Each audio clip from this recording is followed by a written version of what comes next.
¿Qué tal? Muy buena tarde. Les damos la bienvenida a esta nueva actividad que el programa de fomento a la lectoescritura para todos tiene para ustedes. En esta ocasión, lunes 13 de mayo de 2024, tenemos la charla Pruebas Matemáticas Asistidas por Computadora con la doctora Amanda Montejano. Para que la conozcan un poco mejor, voy a leer una pequeña semblanza que hemos preparado. Ella estudió la licenciatura en Matemáticas en la Facultad de Ciencias de la UNAM, su doctorado en Matemáticas Aplicadas en la Universidad de Cataluña, España, y, posteriormente, su postdoctorado en el Centro de Física Aplicada y Tecnología Avanzada de la UNAM. Entre sus líneas de investigación destacan temas como coloraciones en estructuras combinatorias, aplicación de la teoría aditiva en la resolución de problemas de tipo anti-Ramsey, coloraciones libres de estructuras heterocromáticas en diferentes contextos, entre otros. Actualmente se desempeña como profesora titular A de tiempo completo en la Unidad Multidisciplinaria de Docencia e Investigación de la UNAM, Campus Juriquilla en Querétaro, y también como profesora de asignatura A en la Facultad de Ciencias de la misma universidad. Es autora de diversas publicaciones en revistas científicas internacionales, artículos de divulgación, libros de texto y apoyo. En el Fondo de Cultura Económica publicó Matemáticas de Colores, en la colección La Ciencia para Todos, título 255 de esta maravillosa colección. Les invitamos a que lo conozcan. Bueno, pues sin más preámbulo, yo les dejo con la doctora Amanda Montejano. Muchas gracias, doctora. Muchas gracias, al contrario, Aldair, muchas gracias por la invitación, gracias a todo el equipo del fondo. Voy a compartir pantalla. A ver, un momentito. Este, ay, ¿cómo se hace esto? Así. Bueno, pues estoy muy contenta de impartir esta charla. Estoy esperando que se conecte. A ver, parece que ahí ya está. Aquí estamos. Estoy muy contenta pues de impartir esta charla porque, como ya mencionó Aldair, pues estamos celebrando, ayer 12 de mayo, celebramos, ay miren aquí, se me pasó para pasar, cambiarle la fecha. Ahora estamos en 12 de mayo de 2024. Cada año, el 12 de mayo, celebramos el Día Internacional de las Mujeres en Matemáticas y este pues es una conmemoración para visualizar a todas las mujeres que nos dedicamos de manera profesional a las matemáticas o que nos gustan las matemáticas y nos queremos adentrar más en el mundo de las matemáticas. Así es que preparé esta charla llamada Pruebas Matemáticas Asistidas por Computadora. Y es una charla en la que en verdad voy a hablar de este tema, por supuesto, que indica el título, pero lo voy a hacer, digamos, ese tema se puede abordar de manera muy amplia. Yo lo voy a hacer con problemas y situaciones que a mí me gustan mucho, que me apasionan y que son como el origen de gran parte de las matemáticas a las cuales yo me dedico como investigadora. Pero a la vez vamos a hablar de un aspecto fundamental en matemáticas, que de hecho, fíjense, eso platicaba con mis estudiantes hace algunas semanas, que ese es como la puerta que hay que cruzar cuando uno o una estudia matemáticas, lo que tiene que entender es qué es una prueba. Las personas que estudiamos matemáticas o que nos gustan matemáticas o que nos queremos adentrar a ese mundo, tenemos que romper esa barrera, entender qué es una prueba matemática, porque eso es lo que hacemos las matemáticas y los matemáticos. ¿A qué nos dedicamos? A probar teoremas o resultados. Y eso es lo que yo quiero en el fondo estudiar digamos, transmitir en esta charla, con el pretexto de dos problemas que son en coloraciones. A lo largo entonces de este rato que vamos a estar aquí juntos, pues les voy a hablar acerca antes de qué es una prueba asistida por computadora, pues qué es una prueba matemática. Y entonces vamos a ir explorando qué tanto o de qué manera nos puede ayudar la computadora en una prueba matemática? Estas son las preguntas que me propongo responder en este rato que estemos juntas y juntos. Como ya les dijo Aldair en la presentación, pues aquí les pongo la portada de este libro que escribí y publicamos en la serie La Ciencia para Todos del Fondo de Cultura Económica. Y se los pongo aquí porque realmente los ejemplos que voy a tomar para presentar, para hablarles de lo que quiero hablarles hoy, son ejemplos que vienen en el libro, así es que si les interesa, ya los puedo dejar enganchados para que se adentren con más detalle a este tipo de problemáticas. Uno es el problema de los cuatro colores, digamos viene en este capítulo, y aquí pueden ver qué dice la polémica prueba, porque esa historia me sirve porque la prueba del teorema, ahora teorema de los cuatro colores, fue una de las primeras demostraciones en matemáticas que se hicieron con asistencia computacional y entonces voy a explicar cómo es esta historia y cómo fue esta ayuda de la computadora. Por otro lado, más en el sentido de platicar qué es una prueba y la esencia de esto que es nuestro quehacer de las matemáticas y los matemáticos, que es conjeturar y demostrar, pues les voy a hablar de un problema muy concreto en teoría de Ramsey. Entonces, con estos dos elementos voy a ir jugando para cumplir mi objetivo de contestar a las preguntas que les puse en la pantalla previa. Voy a empezar con el problemita este concreto, perteneciente a la teoría de Ramsey. La teoría de Ramsey es una teoría fascinante para mí, me encanta. Ya desde que me doctoré hace muchos años, me he dedicado a esta teoría y pues cada vez sigo fascinada y cada vez descubro lugares nuevos en ella que me encantan y que son muy interesantes. Es una teoría, además, que se presta mucho para la divulgación y a mí eso me gusta mucho, porque hay problemas muy concretos que se pueden plantear, que se pueden explicar a un público amplio. En este pequeño artículo que es también de divulgación, se ponen los autores como especie de resumen, en donde explican que este matemático que tienen aquí, que es Frank Ramsey, pues inicia esta teoría, o mejor dicho, la teoría le debe su nombre a estos trabajos que hizo Ramsey a inicios del siglo pasado, en el cual, pues de algún modo prueba que el desorden es imposible. El completo desorden no puede suceder, es imposible.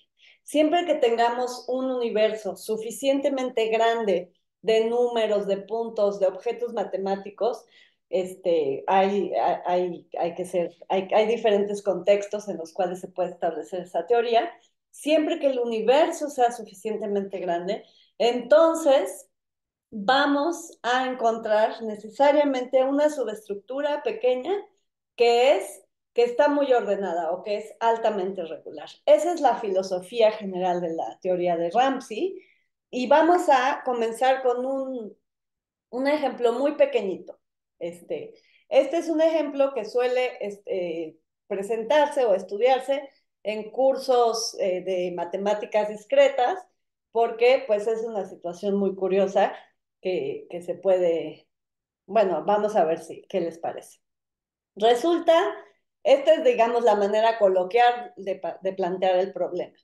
Resulta que cualquier reunión de 6 personas en el mundo, cualquier conjunto de 6 personas en el mundo que ustedes elijan, o pueden pensar eso, en cualquier fiesta de 6 personas, siempre, siempre, siempre, esto es un hecho, van a existir 3 que se conocen mutuamente, por ejemplo, ella que conoce a él y que conoce a ella, y entonces, y ellas dos también se conocen, o bien 3 que no se conocen mutuamente. Entonces, esa es una situación inevitable. cada vez que reunamos a 6 personas, estamos seguros, tenemos la certeza de que alguna de estas dos situaciones se va a dar. O bien 3 de esas personas se conocen mutuamente, o bien hay 3 de esas personas que se desconocen mutuamente. ¿Cómo podemos modelar esto en matemáticas? Pues ponemos un vértice o un puntito así visual por cada una de las personas y ponemos una arista, a esto le llamamos una gráfica completa en matemáticas, y entonces tenemos todas las aristas, es decir, todas las relaciones binarias entre esas 6 personas.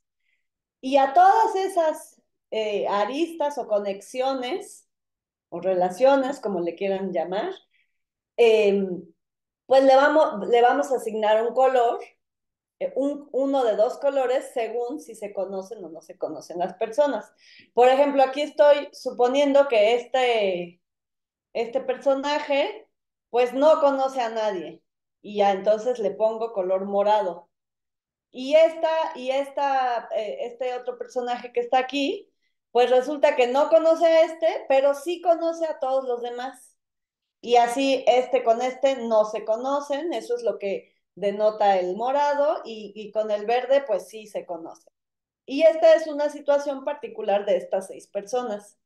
Y entonces, ¿qué es lo que me dice mi teorema o el enunciado que les dije hace rato? Es que ahí deben de haber 3 puntos que forman un triángulo monocromático del mismo color, o bien morado, como tengo aquí, o bien verde.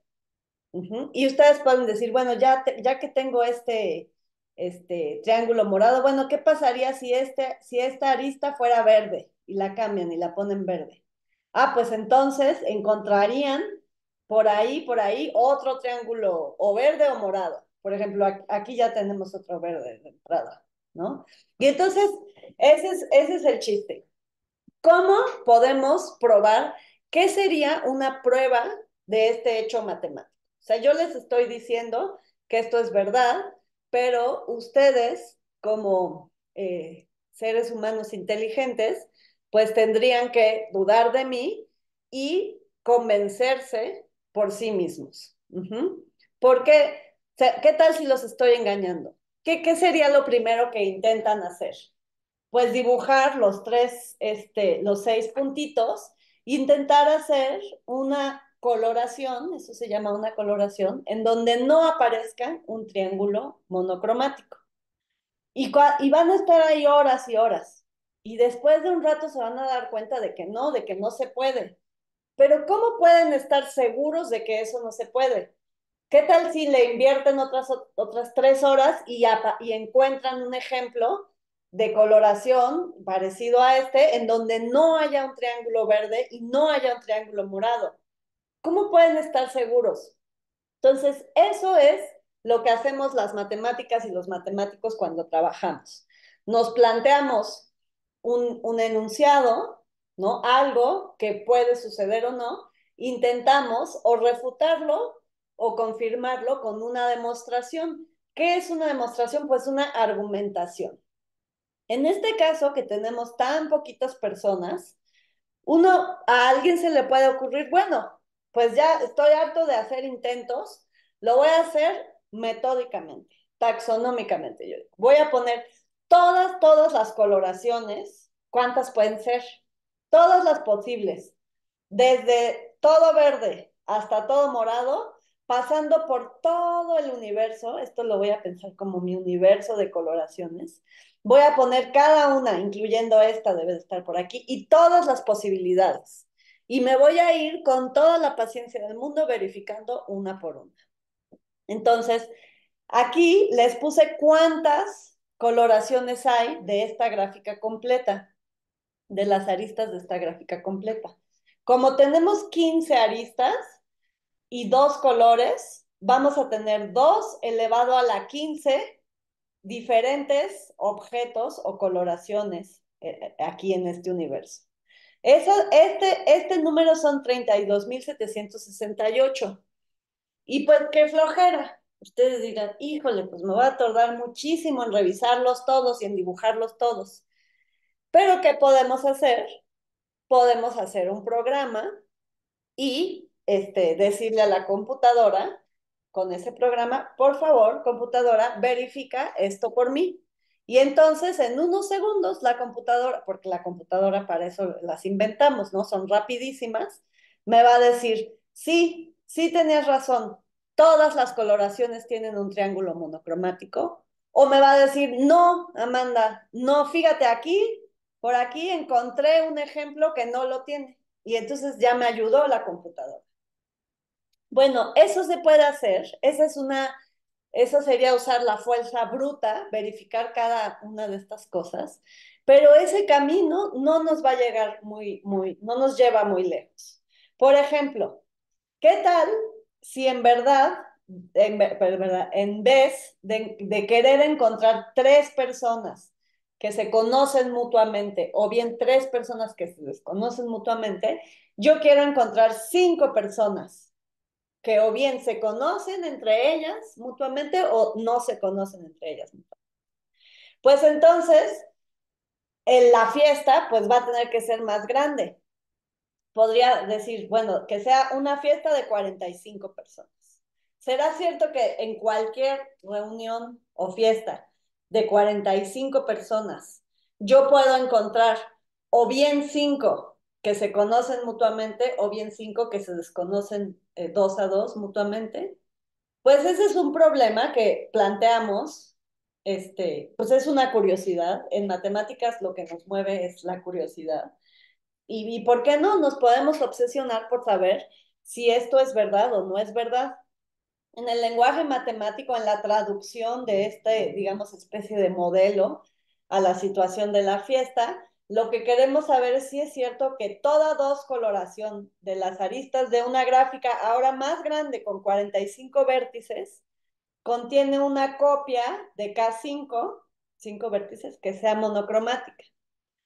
Pues ustedes qué creen, si están viendo este video a posteriori, le pueden poner pausa para pensar un poco y se darán cuenta, fíjense aquí, yo puse, aquí ni siquiera me dio flojera dibujar el K45, y busqué en internet y el más grande que encontré es con 28, pero pues es una ilustración que les puede dar una idea de qué tanto se puede poner difícil esto. Y la pregunta, bueno, la respuesta a esta pregunta no se conoce. Nadie en el mundo, ningún ser humano sabe cuál es la respuesta a esto. Si es sí, como en el caso que les expliqué, o si es no. Nadie lo sabe en el mundo, no lo podemos saber. Y de hecho, los expertos en el área, este es un problema abierto, aseguran que estamos muy lejos como humanidad de contestar a esta pregunta. No, no podemos. Y claro, algunos de ustedes se pueden preguntar, bueno, ¿y por qué este método exhaustivo de revisar y de pedirle a la computadora que me ayude a revisar no funciona? Pues no funciona porque el universo de búsqueda va a ser enorme. Ahora no tengo 15 aristas, ahora tengo muchísimas, tengo como 1000 aristas. De hecho, si ustedes hacen las cuentas, se van a dar en 45 vértices, vamos a tener 990 relaciones binarias o bien aristas, parejas de vértices que colorear. Con dos colores, pues tenemos 2 a la 990 coloraciones distintas que verificar. ¿Y ustedes saben cuánto es esto? Pues esto es un número descomunal, inimaginable. Yo aseguro que los seres humanos no somos capaces de intuir la, la potencia de la función exponencial. Para esto, preparé una página muy breve, nada más para darles una idea de por qué realmente es imposible, ni siquiera con ayuda de todas las computadoras del mundo, es imposible que podamos resolver ese problema o contestar a esa pregunta. Ni aunque todas las computadoras del mundo se unieran, ni aunque fuera una cuestión de vida o muerte. De hecho, hay Hay una historia muy peculiar que el matemático húngaro Paul Erdős platicaba al respecto de eso. No se los cuento ahora porque no quiero que se me acabe el tiempo para todo lo que les quiero contar, pero si les da curiosidad, después lo pueden ver en mi libro o lo pueden ver en diversas conferencias de teoría de Ramsey. Eh, Vamos a analizar, a ver, esta función exponencial nos la enseñan en la secundaria y ya sabemos que un crecimiento exponencial es un crecimiento muy rápido. De hecho, esa es una expresión común que utilizamos para decir que algo crece muy rápido, ¿no? Es que eso crece de manera exponencial. Pero yo insisto en que tenemos muy poca sensibilidad o muy mala sensibilidad de entender lo que realmente crece la función exponencial. Nuestra mente se va con la finta del exponente que crece lineal. Por ejemplo, aquí les puse algunos ejemplos de la función exponencial con base 10. Es decir, vamos a ver qué tanto es. Pues 10 a la 1, 10 a la 1 es 10. 10 a la 2 es 100. 10 a la 3 es 1000. 10 a la 6 todavía nos lo podemos imaginar, es 1.000.000. Se pueden imaginar ustedes conjuntos con 1.000.000 de elementos, aunque 1.000.000 ya es bastante, pero pues es algo manejable. Pero fíjense, 10 a la 9, esto ya nos cuesta mucho trabajo. 10 a la 9 es del orden del número de segundos que hay en un siglo. Imagínense a alguien que vivió hoy mismo, el 13 de mayo, hace un siglo, de 1923. Pues todos los segundos que han pasado desde ese momento hasta hoy, eso es más o menos del orden de 10 a la 9. Que por cierto es interesante que es también el orden del número de seres humanos vivos actualmente. Pero bueno, puede ser que todavía no sea muy impresionante. Vamos a dar un salto de 10 a la 9 a 10 a la 18. Este me gusta mucho porque fíjense, lo podemos ver en micro o en macro. El 10 a la 18 es el número de átomos en un granito de arena. Imagínense, elijan un granitito de arena, y en ese grano de arena hay muchísimos átomos. ¿Cuántos? Del orden de 10 a la 18. ¿Y cuánto es eso? ¿Cómo nos lo imaginamos más tangible? Pues piensen en el número de granos de arena que hay en el planeta Tierra. O sea, en todas las playas que hayan ustedes visitado, agarren un puño de arena, pero ahora vean así al horizonte. Imagínense el desierto del Sahara, todos los desiertos del mundo. Todos esos son del orden del 10 a la 19. Pues es como si el planeta fuera un grano de arena y esos fueran los átomos. Entonces ahí ya se empieza a poner más interesante. Bueno, ¿cuánto será este número que les dije? 2 a la 990. ¿Cómo de qué orden será? ¿Qué ejemplo podemos poner más o menos de este tipo de ejemplos? Podríamos decir, bueno, es el número de átomos, pero no en un grano de arena, sino en todo el planeta, o el número de átomos en la galaxia, ¿no? O ahí se nos pueden imaginar mil cosas, pero no, nunca se nos va a imaginar algo tan grande como es este 10 o 2 a la 990. Eso es algo que ya está fuera de nuestra comprensión, fuera de nuestro universo.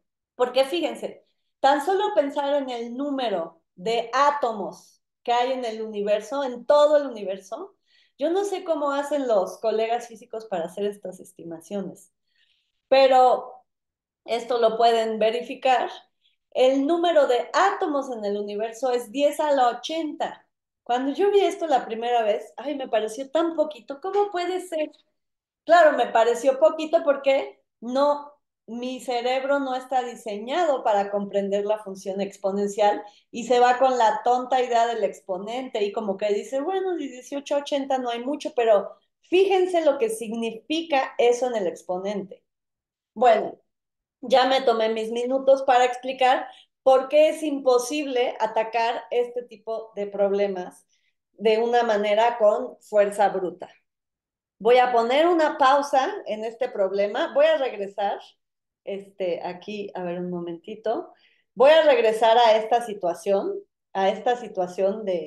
de que no sabemos la respuesta a esta pregunta, no la sabemos.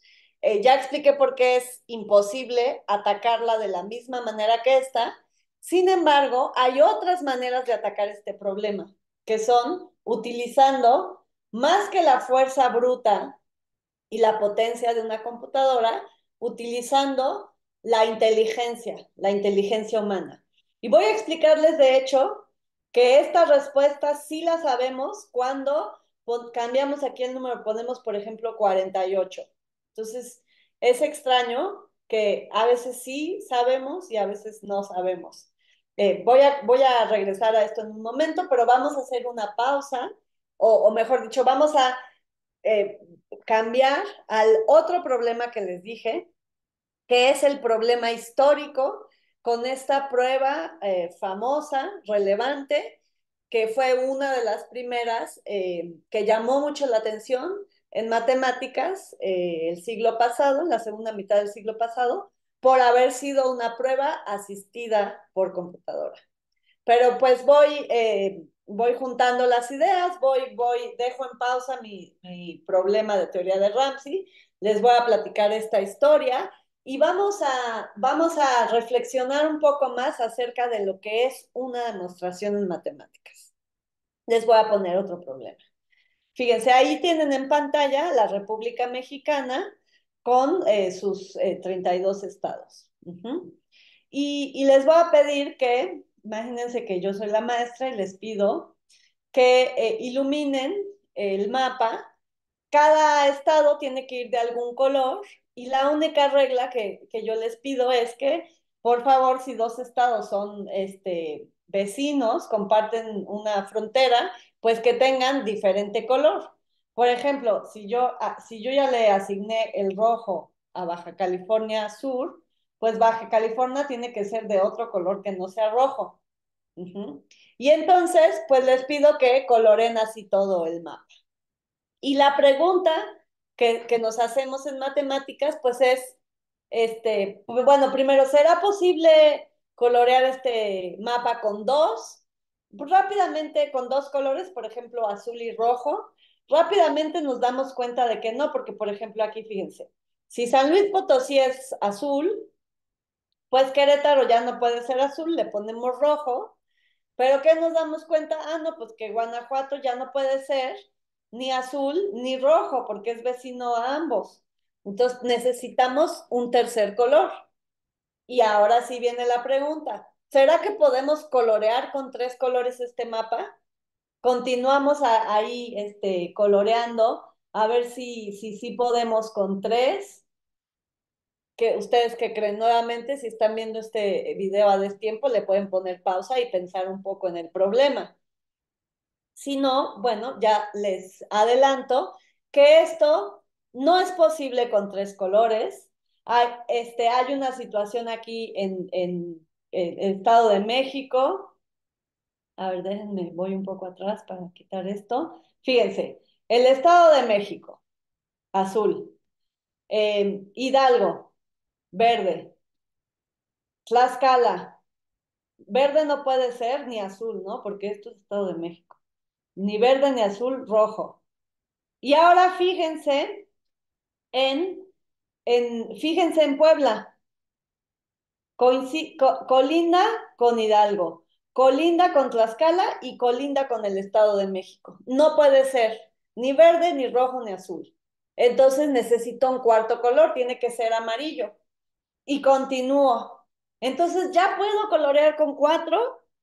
¿O será que encuentro una situación por aquí, no sé, por aquí, en donde me diga, no, es que necesitas cinco o no, es que necesitas seis? ¿Ustedes qué opinan? Y este tipo de problemas, pues nos dan mucha curiosidad a las matemáticas y a los matemáticos y queremos saber, ¿no? Entonces estamos ahí clavados y clavadas. ¿Con cuánto se podrá? ¿Con cuánto se podrá? ¿Cuál es el mínimo? Porque a lo mejor, claro, uno puede decir, ah, pues con 32 colores yo sí puedo. Pues sí, pero eso no tiene chiste. El chiste es hacerlo con lo menos posible y más aún garantizar que ese es el mínimo. Fíjense, les pongo aquí un dibujito, ¿cómo se llama? Pues una coloración.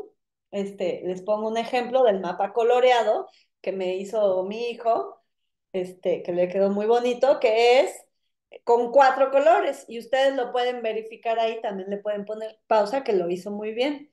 4 colores, basta. Bueno, pues resulta que este problema tan divertido, bueno, a mí me parece divertido, es un problema famoso en matemáticas. ¿Y qué hacemos las personas que nos dedicamos a las matemáticas o que ya tenemos esta mente matemática entrenada? Pues nos preguntan, ¿por qué la República Mexicana? Nos preguntamos esto mismo, o nos planteamos esta misma pregunta en otro mapa, y más aún en cualquier mapa. Nos hacemos la pregunta genérica o generalizada o abstraemos la pregunta a todas las situaciones posibles.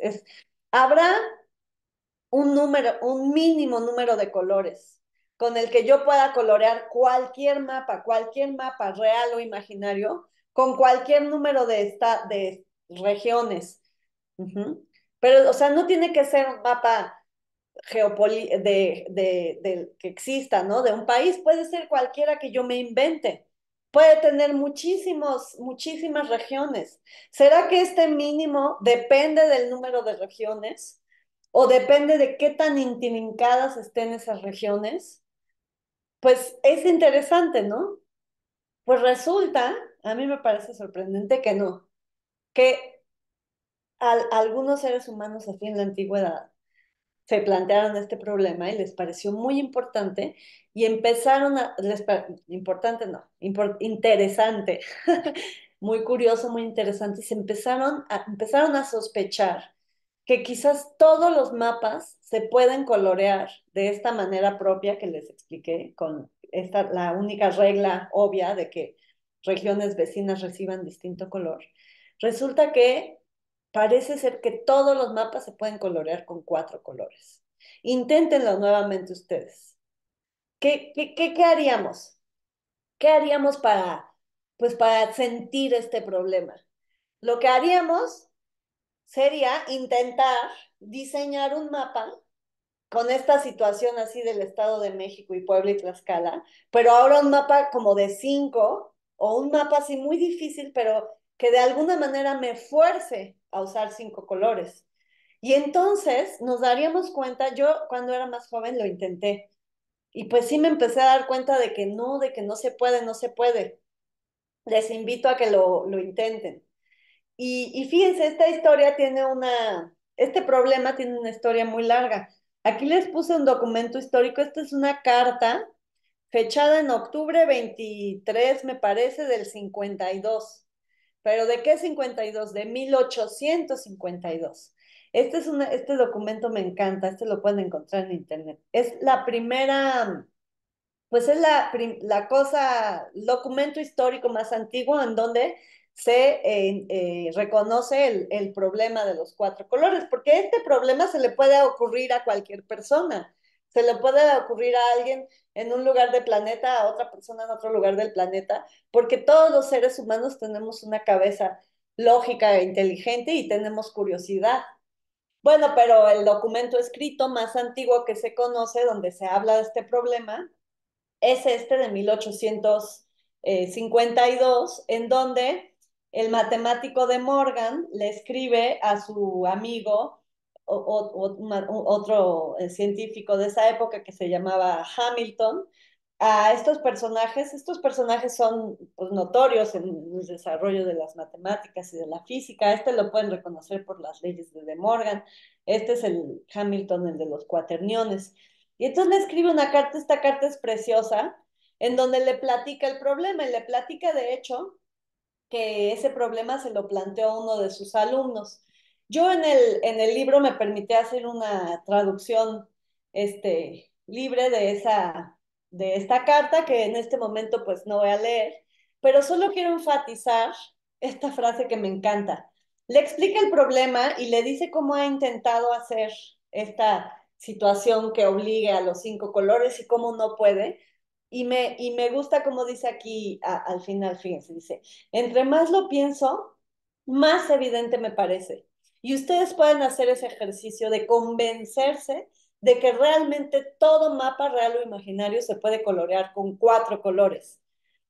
se pueden convencer interiormente, pueden tener esa convicción, pero ahora viene la cuestión. Es diferente tener una convicción empírica a una prueba matemática. Y eso es lo que tenemos que distinguir como seres matemáticos.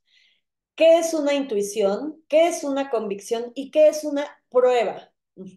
Lo que hacemos, como les dije al inicio, las matemáticas y los matemáticos es probar enunciados, probar teoremas. Entonces dice De Morgan, entre más lo pienso, más evidente me parece. Si me contestaras con un ejemplo sencillo que me hiciera ver como un animal estúpido, creo que tendría que hacer lo que la esfinge hizo. Y me gusta mucho esa frase que es un poquito exagerada. Con hacer lo que la esfinge hizo, de Morgan se refiere a aventarse por el acantilado como hizo la esfinge, como dice la mitología, que hizo la esfinge después de que Edipo la venciera. Pero lo que me gusta es la pasión y la desesperación que muestra esa frase. Es decir, De Morgan se encuentra una conjetura, que es este enunciado, ¿no? El alumno le dice, yo pienso que esto es verdad. Todos los mapas se pueden colorear propiamente con a lo más 4 colores. Hamilton lo primero que intenta siempre es refutar. Porque sería lo más fácil, ¿no? ¿Qué sería refutar esa conjetura?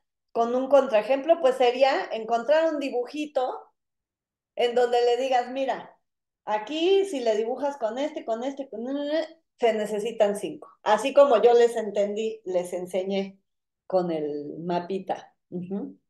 Pero mientras no puedes, o sea, conforme vas intentando buscar esto y no lo encuentras, fíjense, este es muy bonito en la carta, ¿no? Aquí están los dibujitos de Morgan y le explica cómo lo intenta y no puede, pues más estás convenciendo en el interior, en tu intelecto, de que quizás no sea verdad, de que quizás no exista tal contraejemplo a la conjetura. Quizás es verdad que todos los mapas reales e imaginarios se pueden colorear con a lo más 4 colores. Pero entonces, ¿cómo estar seguros? ¿Cómo estar seguros de que no existe por ahí un mapa en la imaginación de alguien que ni siquiera ha nacido que necesite 5 colores? ¿Cómo podemos demostrar algo de una conjetura así, de este estilo tan general? ¿Qué sería eso? ¿Cómo podríamos convencernos de que es verdad o no? Pues este es el problema de los 4 colores. Este, Aquí, como ya les dije, ¿no? Ahora sabemos que es un problema. Si tuviéramos un contraejemplo, pues no existiría una prueba, una demostración. Si viceversa, si tuviéramos una demostración, que de hecho la tenemos, les voy a platicar de eso en los próximos minutos, sabemos que no existe el contraejemplo. Yo cuando platico de esto en escuelas, me encanta porque hay estudiantes que me hacen dibujos y me dicen, no, sí, mira, aquí está. De hecho, fíjense, aquí tengo, ya aprovechando que estoy en mi oficina, este dibujo, vean qué bonito, me lo hizo una estudiante en Colombia, porque se clavó y me dijo, ahí con 5, pero después nos pusimos a ver con calma que tenía un error y que sí se puede colorear con 4. Y yo tengo la certeza porque la demostración existe. Entonces yo sé que no existe el contraejemplo. Ajá, que no va a venir nadie a decirme que esto no es verdad. En el momento en que tenemos una demostración, la conjetura se vuelve un teorema. Un teorema es una verdad en el universo de las matemáticas. Ajá. Entonces, pues es muy interesante, a mí me fascina esto.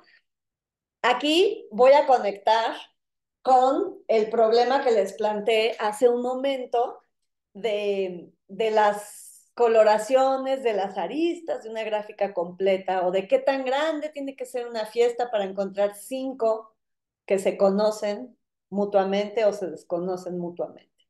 Esto, como ya les dije, es una conjetura.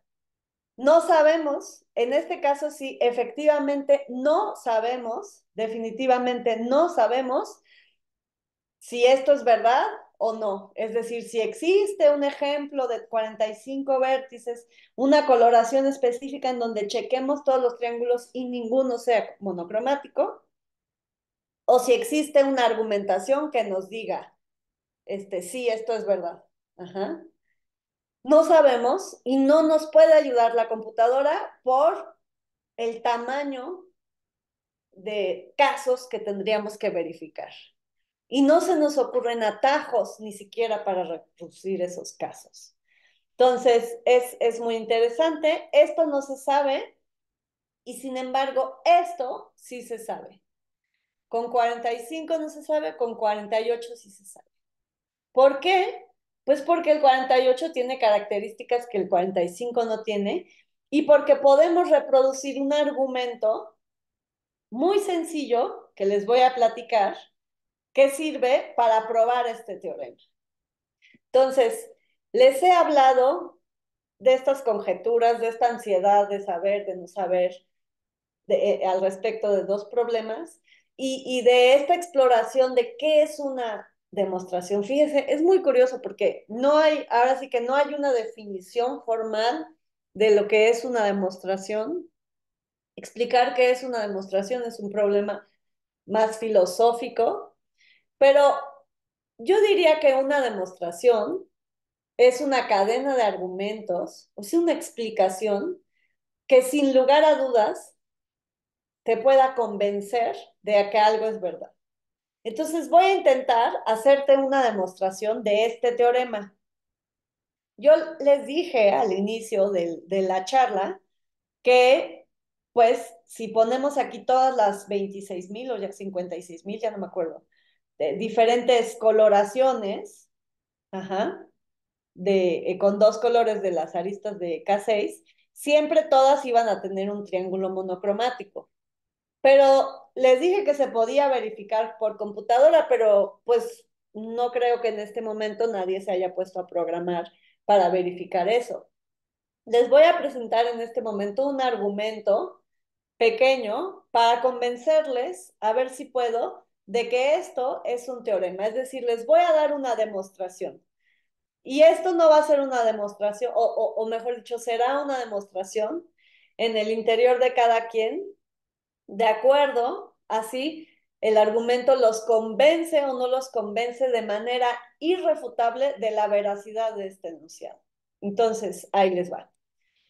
Pues yo, ¿qué es lo que quiero? Tengo 6 vértices, tengo todas las conexiones o aristas entre esos vértices, ¿no? Y yo les quiero demostrar que de cualquier manera que coloremos estas aristas, que son 15, de cualquier manera, así todas las no sé cuántas miles maneras, siempre van a aparecer 3 vértices que forman un triángulo monocromático del mismo color, o bien verde o bien morado. ¿Cómo lo voy a hacer? En vez de verificar una por una, vamos a intentar utilizar argumentos lógicos. Fíjense en un vértice cualquiera. Fíjense cuántas aristas le salen, ¿no? Este vértice específico tiene una, dos, tres, cuatro, 5 aristas que corresponden a las 5 restantes personas. Estas 5 aristas que tenemos aquí, cada una, pues va a tener un color o verde o morado. Lo que yo puedo garantizar, y este es el paso más delicado, es que de cualquier manera que estén coloreadas estas 5 aristas, voy a tener 3 del mismo color. Ahí pónganle pausa, piénsenle. Este es el principio de las casillas. Es algo que entendemos los seres humanos desde que somos niños. No, no, tengo poco tiempo, entonces no me voy a clavar más en esto, pero quiero que cada quien lo piense. Si yo voy a colorear 5 aristas con 2 colores, puedo estar segura y garantizar que 3 van a quedar del mismo color. Y luego decimos las matemáticas y los matemáticos. Bueno, pues sin pérdida de generalidad, imagínense que esas 3 son estas y que ese color es verde. No importa, ¿qué quiere decir sin pérdida de generalidad? No importa que sean otras tres o que sea el otro color, pero mi situación abstracta va a ser algo así.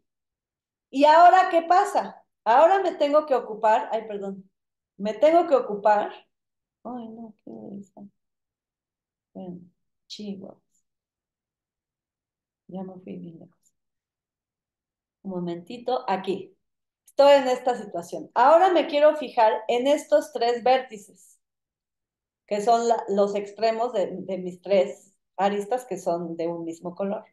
Si alguna de estas aristas fuera verde, por ejemplo esta, ¿qué pasa? Pues que ya tengo mi triángulo verde. Si fuera esta, pues ya tengo mi triángulo verde. Si fuera la otra, la de hasta acá abajo, oye, es que aquí yo solita me tapo. Uy, bueno, ya. ¡Ah! No sé qué me pasa. Un momentito. Otra vez se me fue. Si fuera la otra, también tendría mi triángulo verde. Entonces, ¿qué situación me queda? Pues que las tres aristas sean moradas. Pero entonces ahí tengo mi triángulo morado. Entonces, de cualquier manera que esté coloreado ese conjunto de aristas, siempre voy a tener un triángulo monocromático. Ese es un argumento que a mí me convence, por lo tanto es una demostración. A cada uno le tiene que convencer para que ese argumento se convierta en una demostración y por lo tanto es enunciado en una verdad. El hecho es que no existe un argumento así para saber, nadie ha encontrado una cadena de argumentos para afirmar que esto es cierto. La misma idea que yo les presenté aquí se puede generalizar para probar este teorema, ¿no? Esta prueba, de manera sencilla, créanme, se extiende para probar esto. Sin embargo, no se puede extender para probar esto. Y bueno, más o menos esa es la idea de las demostraciones. Ahora, para continuar con el título de la plática, que es la ayuda que nos dan las computadoras, ya tengo muy poquito tiempo. Bueno, para empezar, vamos a continuar con la historia de los cuatro colores. Resulta que es una historia muy interesante.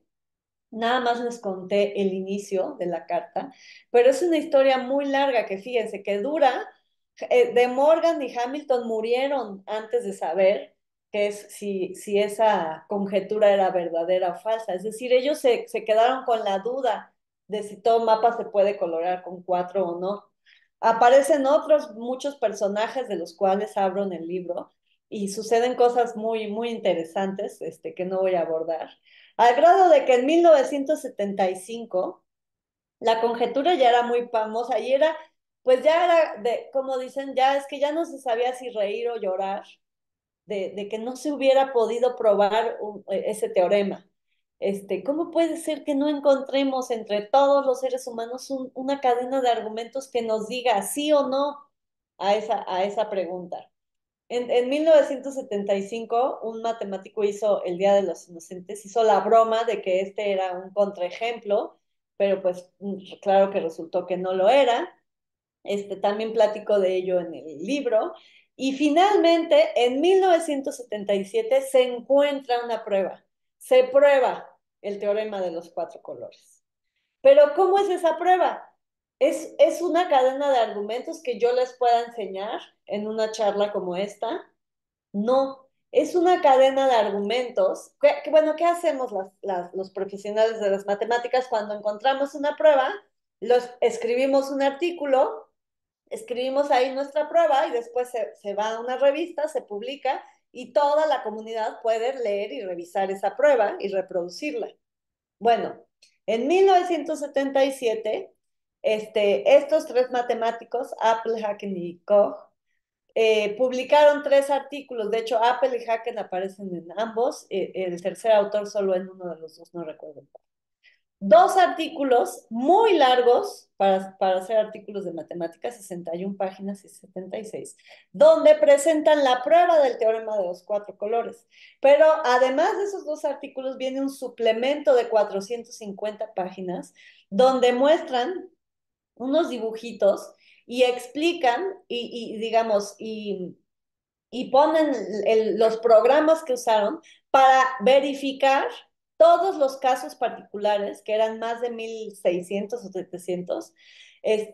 Para concluir la prueba requerían verificar muchísimos casos particulares, como en estos dibujitos, y como no les iba a dar tiempo en vida de verificarlos a mano, programaron, este, hicieron un programa para que una computadora les ayudara a verificar esos casos. Y entonces, después de unas 1,000 horas, con la mejor computadora a la que ellos tenían acceso, pudieron estar convencidos de que el teorema de los cuatro colores es una verdad. Todo mapa, todo mapa real o imaginario se puede colorear con a lo más cuatro colores. Entonces, esto fue muy sorprendente, ¿no? Porque es una prueba que ningún ser humano puede tener, o sea, hay que confiar en la computadora para saber que eso es una prueba y para tener esa convicción. Y para concluir mi charla, quiero hablar a ver, pero ¿qué es una computadora? Antes había computadoras humanas, como esta señora que espero que reconozcan. Era famosa, era como ponían a personas, en particular a mujeres, a hacer cálculos o a hacer diferentes cómputos, que se podían apoyar también en diferentes artefactos, artefactos para hacer cálculos.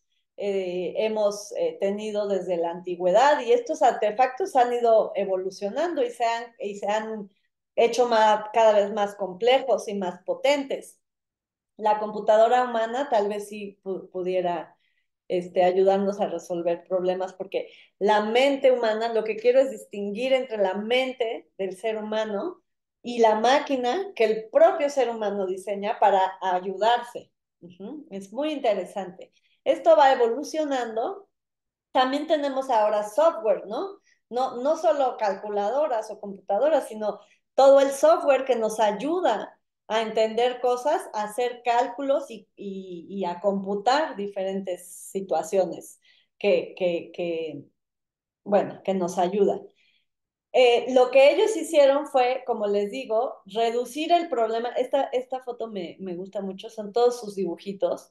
Reducir el problema a un número finito de dibujitos que tenían que verificar, y eso fue lo que les hizo la computadora. La computadora no les hizo la prueba la hicieron ellos, y después llevaron el problema a una situación finita que puede revisar la computadora.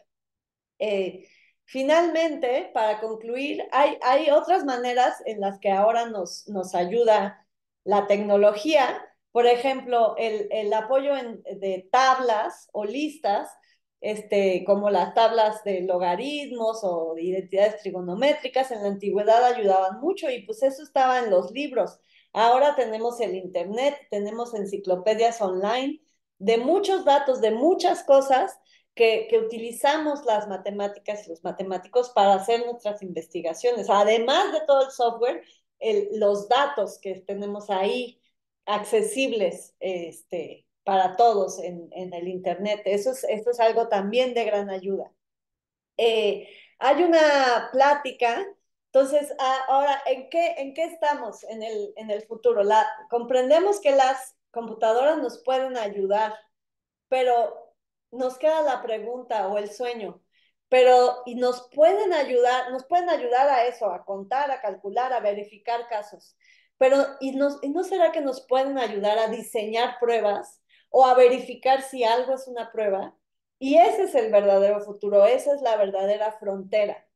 Hay una plática en donde en este momento ya no tengo tiempo, ya no me voy a adentrar más a ese tema, pero les recomiendo esta plática que está en YouTube, en donde se habla de eso precisamente. Se habla de otros tipos de utilizar la computadora más complejos, pero en particular me interesan estas tres últimas que deja el autor, este, como pues el Machine Learning Algorithms, o sea, cómo los propios algoritmos pueden ser, bueno, se pueden diseñar algoritmos que aprendan con esa cantidad de información y de datos que tenemos almacenados. Entonces ahora hay programas que nos pueden ayudar a verificar si una cadena de argumentos es una prueba o no, o nos pueden dar ideas acerca de cómo puede construirse una prueba. Esto es fascinante. Para concluir la charla, pues como en esta historia aparecen puros hombres y estamos celebrando a las mujeres en matemáticas, quiero decirles que hay muchísimas, muchísimas mujeres en el mundo y en México haciendo no solo matemáticas, conjeturando y demostrando en matemáticas en general, no solo en matemáticas en general, sino en particular en coloraciones, en este tipo de problemas de coloraciones que a mí me gustan. Aquí les puse algunas de estas mujeres, muy poquitas porque hay mucho más. Todas ellas están vivas, todas ellas son matemáticas activas, todas ellas han probado teoremas, han inventado conjeturas, y son apasionadas de las coloraciones en particular. La mayoría son mexicanas, puse en general mexicanas y algunas otras extranjeras con las que he tenido el honor de colaborar. Y bueno, pues con esto les dejo y acabo mi charla. Espero que les haya gustado. Excelente charla, doctora, como siempre. Gracias, gracias, gracias. Pues les agradezco a todas las personas que nos han acompañado, tanto a través de Facebook Live como aquí en el Zoom. Al maestro Alejandro Rodríguez Pantoja, que nos acompañó desde Facebook. También a las oficinas nacionales de CONALEP, que también estuvieron con nosotros. A la profesora Guadalupe Salinas Luna, del CONALEP 233, hasta Cortázar, Guanajuato. Un gran abrazo para ella. También a la doctora Cintia Liliana Limón, que nos acompañó desde el CONALEP Mexicali 2 también. Muchos abrazos y muchas gracias. Por cierto, le mandan saludos. Gracias, muchas gracias a todos y a todas.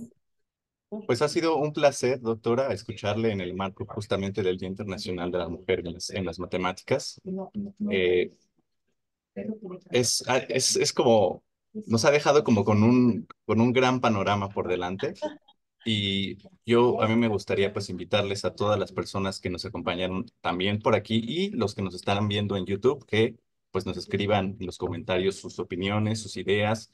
¿Qué tal les fue con las preguntas, con los retos que nos dejó la doctora Amanda Montejano? Y por supuesto, pues, ¿qué les parece la vida de un matemático o de una matemática? Gracias. Todo ha sido muy claro, doctora, no tenemos ninguna pregunta. Al contrario, tenemos felicitaciones y abrazos. Gracias. Entonces, si gusta usted decir algunas palabras más, con No, pues todo gusto muchas tenemos gracias. tiempo. Gracias, gracias a todo el equipo del Fondo de Cultura Económica, por pues darme la oportunidad de compartir estas matemáticas que son las que más me gustan. Y pues nada, y adiós a toda la audiencia. Hasta pronto. Muchas gracias, doctora. Y pues bueno, en nombre del Fondo de Cultura Económica le damos las gracias. Le haremos llegar su constancia en breve. Y Muchas bueno, gracias. saludos a todas las personas. Muchas gracias. Escríbenos en los comentarios sus ideas. Hasta luego. Gracias por su Gracias, pasión por doctora. las matemáticas, Chao. doctora.